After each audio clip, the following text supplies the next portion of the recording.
In this video, I'm going to be talking to you about your Twitter layout. I'm going to illustrate all the different parts of your Twitter layout for you. The first thing that I'm going to point to up here is your home button. This is kind of like your home button on Facebook. It takes you to your news feed where you can see all the people you're following and what they're doing. The next button is notifications. So when somebody replies to one of your tweets, favorites a tweet, retweets a tweet, you will find out about it right here. The next thing is direct messages. Now, you can only get messages from somebody who is following you on Twitter, and you have to follow them in return to be able to send messages back and forth. You can't just send it to anybody. You have to follow them. So this is a great way to communicate with employees because it is completely private. Nobody will see it except for you and the person who you're going back and forth between. It's kind of like Facebook Messenger. This little blue bird right here is a kind of like a home button, if you will, or a refresh button.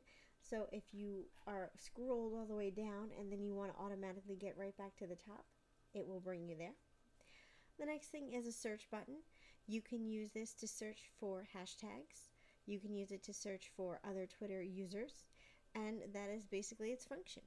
Here is a profile picture. If you click on it, it will give you the opportunity to do different things like edit your profile, view your profile, lists, help, settings, so you can control your settings, keyboard shortcuts, or to log out. The last thing right here is to tweet. If you click on this, you'll be able to tweet. But you can also tweet right here by clicking right there. So there are two different options for you to tweet. Most of the time you'll just use this one because you're going to be on your news feed anyway. If you would like to follow somebody on Twitter, like Jimmy Fallon right here, all you need to do is click on this little thing called follow. And then anything that Jimmy tweets will end up in your news feed.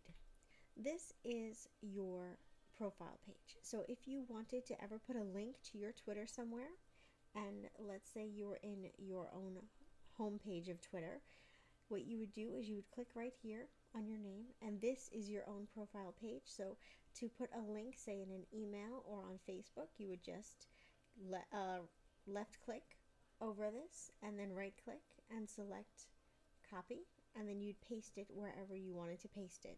But you make sure that you do this. If you copy and paste this section, when they open it, they're just going to see their very own Twitter. So it's not really a good situation.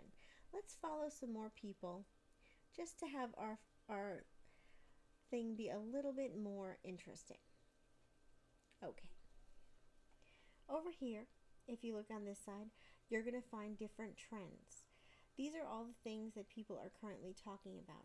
You can check this out a few times a day to see if there's anything that pertains to your business. If it does, you can join in the conversation. And that's pretty much it. This is your basic Twitter layout.